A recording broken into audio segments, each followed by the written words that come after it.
Hey, what's up guys? Before we get into this video, I just want to say really quick, I haven't uploaded in a long time, and if you guys are curious as to what the heck I've been doing for the past, I don't know, what has it been, a month and a half or so, 2 months, stay tuned to the end of the video and I'll show you guys exactly what I've been working on.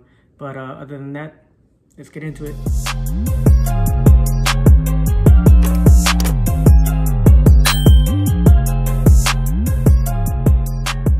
Hey, what's going on, LFA TV? This is your boy Luis, and as always, thanks for tuning in to another episode. It's been a while. Today I'll be working a little bit on the Supra. I have some parts that came in, and it's something that I kind of want to show and work on. But let me show you guys what I'll be working on today.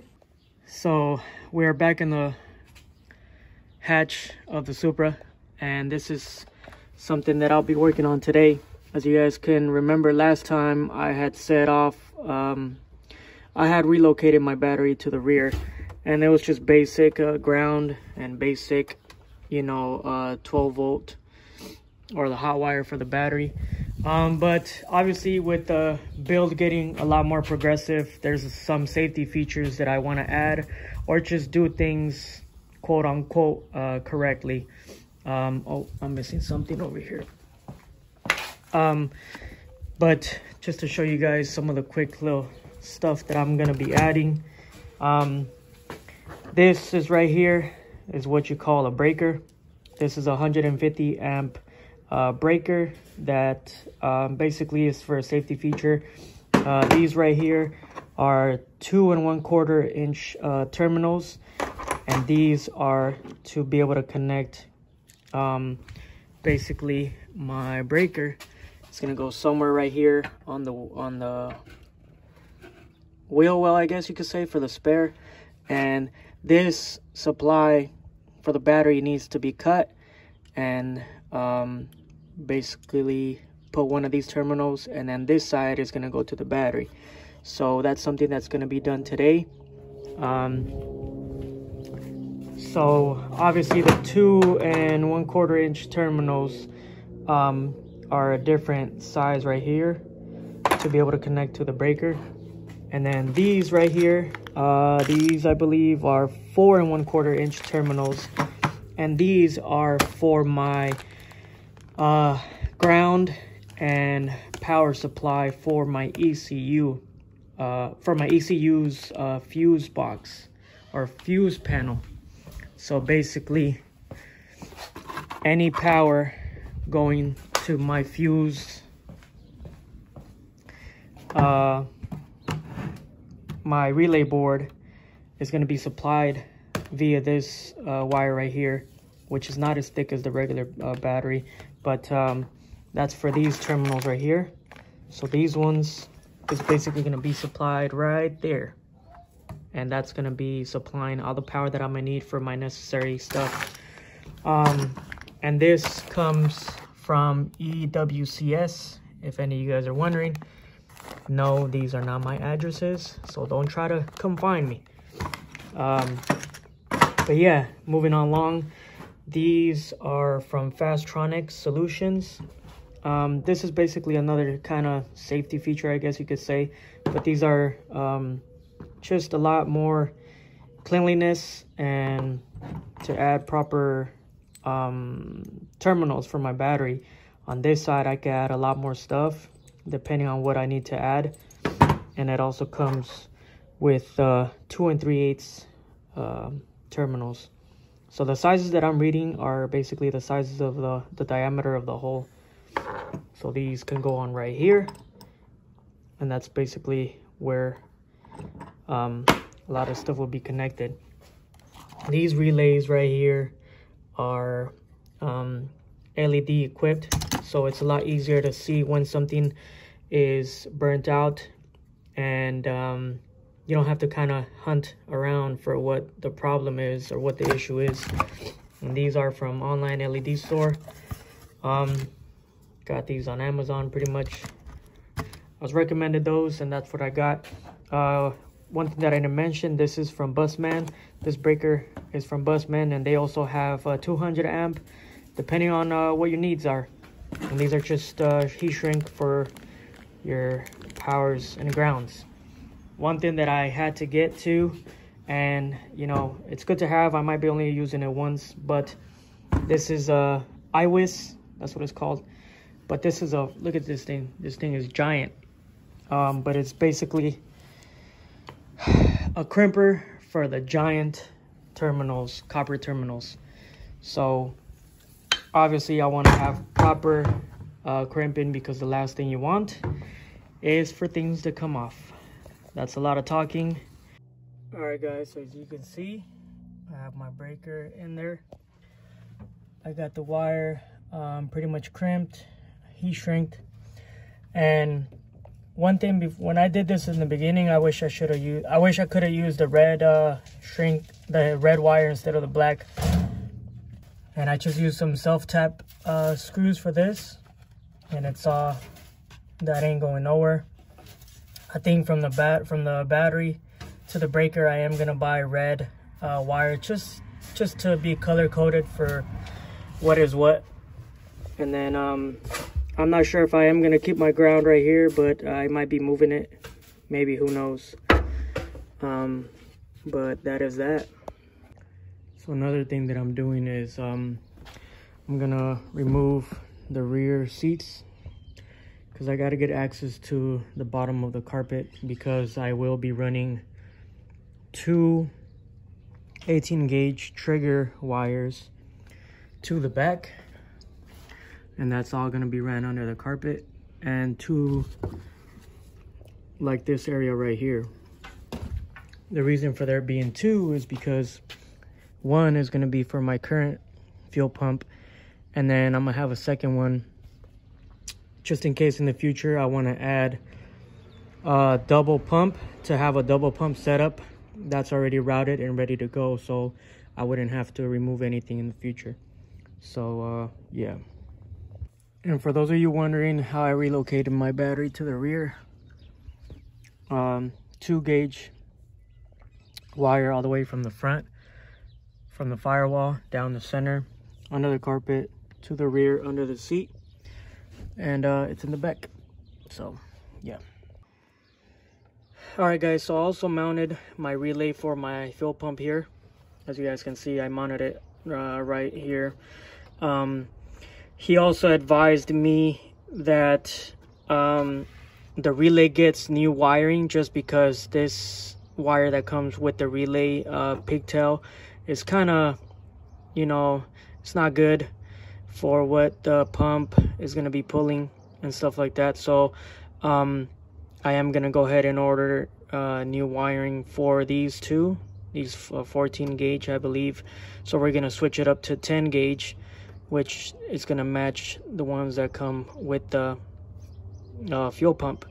So this is going to get new wiring. All right guys, so for the relay for the fuel pump, I will be de-pinning the pigtail.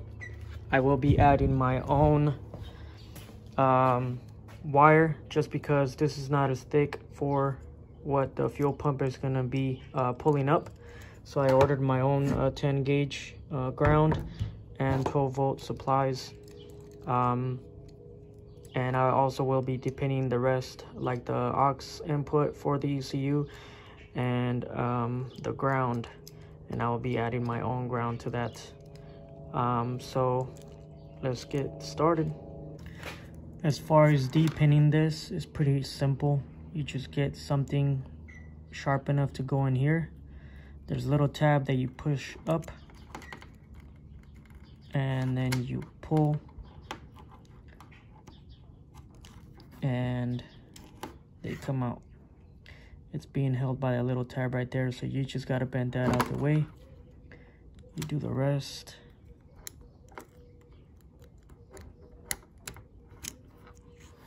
There you go.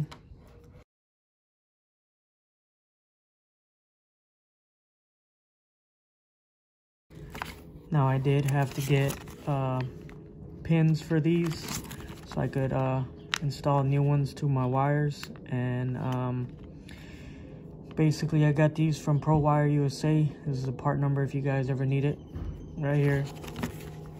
But I got enough to basically add new leads to it, so we're gonna measure the wires and go from there. In order to do the proper crimps, I did have to buy this Hosen P706 crimpers, and these are specific for a lot of the Toyota pins, also recommended by my buddy. They are kind of pricey though, but they should clean things up. And another thing is that the last thing you want is for crimps to be incorrect and for things to come loose on you when you're doing like a fat pull or something. So pricey, but it's gonna be worth it.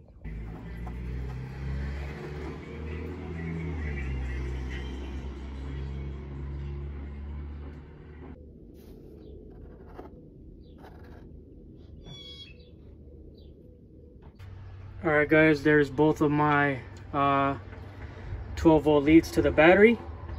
Now I did them both in red because they were both basically 12-volt supply. They're my future fuel pump, what's it called, triggers. All right, as always, huge shout out to Cody for helping me out on this and giving me a lot of information. This is the relay diagram. This is the fuel pump, ECU, aux, and the battery. So on the relay for the fuel pump, pin 86 and 30 will be going to the positive on the battery. Pin 87 is the positive or 12-volt supply that's going to be switched to the fuel pump positive. Pin 85 is the signal from the ECU aux pin that basically is what's going to be triggering the relay to turn on or off. And the negative from the pump can either go to a very good chassis ground or ground from the battery. It's your choice. In my case, since I have already relocated the battery to the rear, I might just run the negative to the negative terminal on the battery. So basic diagram on how I am doing my fuel pump relay. All right guys, so here you go for the relay for leading up to the battery 12-volt supply. This is how we have it. So I added some loom, some heat shrink to the ends to make it look a lot cleaner. So let's finish the ground, or let's finish the aux signal and the one going to the fuel pump. All right guys, so next I will be working on the 2-pin weather pack connector, and this is basically gonna go on the fuel pump side, so whenever I need to disconnect it, I could just pop out the pin and that should be good to go. Once again, this is going probably to my ground right here for the battery, and this one's gonna go to the relay for the switched 12-volt. So let's get to that. I'm gonna try to record the most that I can, but it's better to kind of not record and worry about this. All right, but we have my ground here. We got these little insulating rubber things going here, and basically my plug should be like this, and then that should be it. Crimp that to the rubber and crimp those right here to the wire. So let's get that done.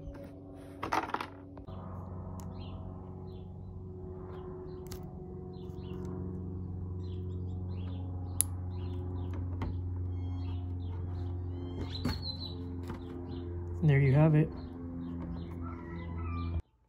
All right, so let me show you everything that is done. So this is the finished product. So you guys can see the breaker is connected there. All of this is not tightened down yet, but just so you guys get an idea, my grounds are right here. As you guys can see, this is where all my live wires are connected, and if you turn it over, it just has a clean look. Everything is insulated and heat shrinked. Like I said, based on the diagram, we have the fuel pump aux trigger, we have the 2 live wires for the relay, and then this is the switched 12 volt going into the fuel pump, and then we have the fuel pump's ground right here. As you guys can see, this is my 4 gauge.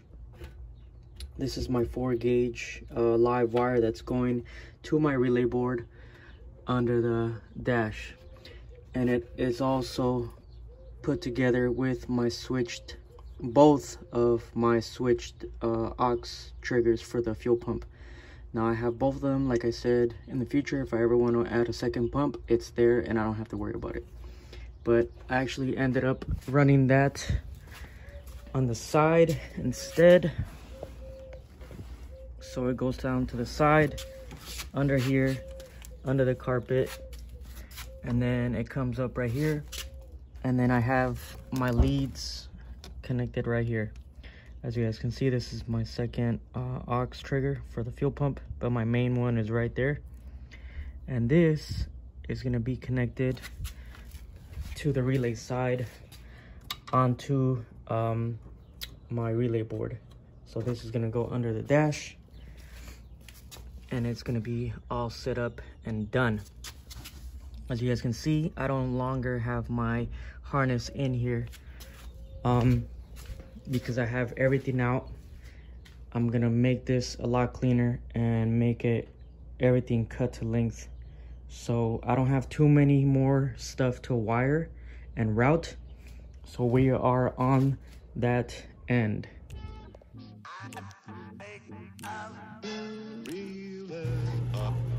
Alright guys, so as I mentioned earlier, what I've been up to the last couple of months, I was working on my whole backyard and front yard, but I went from this to this.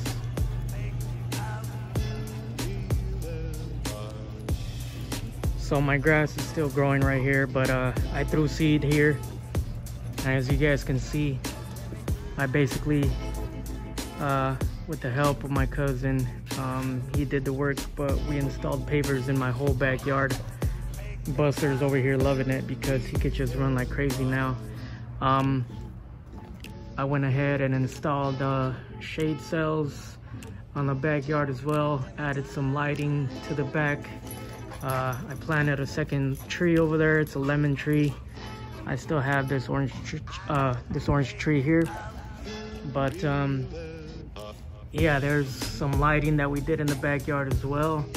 I still got to get new furniture, but this stuff can get pretty darn expensive, so this was where all my time was kind of going on the weekends. But this is something that I wanted to do before the summer started, because as you guys know, Arizona is pretty darn hot, and yeah, so this is the whole backyard setup. He's just ready to play. He has so much room to play now. But Buster's loving it. It wrapped around the whole backyard. Have some leftover pallets from all the pavers. I plan on doing something with that. Maybe build like a shed back here so I could put all my you know, outdoor tools. But yeah guys, this part of the house was also added in the front yard, but it wraps around the house, and yeah, it's just a little section here so I could lounge whenever I'm in the front, just kind of watering the yard. There was another tree that was planted there to go with the second one over here, but yeah, stuff added up and it took forever. The reason why it took so long is because my cousin has his normal job, and he was the one that's doing the work for me. And he was only able to do this on the weekends, so weekend by weekend, it kind of took a very long time. And there was times where we were missing a couple of things and adding stuff. And then, but I'm pretty darn happy with the way everything turned out. Just kind of made the backyard setup pretty nice, ready for the summertime. But enough of that. I really am gonna start focusing on the Supra, because October, Supras in Vegas is gonna get here once again super quick, and I gotta stop slacking, honestly. I think I have everything. So yeah, next couple of videos is just finishing up all the wiring, and I'm gonna go ahead and tackle that on 100%, no BS. Let's get her done. But let me know what you guys think of the backyard. Still gotta add all new furniture. But yeah guys, thank you for watching. If you are still watching till right now, you guys are the goats. I appreciate you guys. If you guys are new to the channel, as always, please consider subscribing. And thank you for watching the content. Hit that like button, it helps the channel a lot to get it out there. And yeah guys, appreciate it. On to the next one. Peace.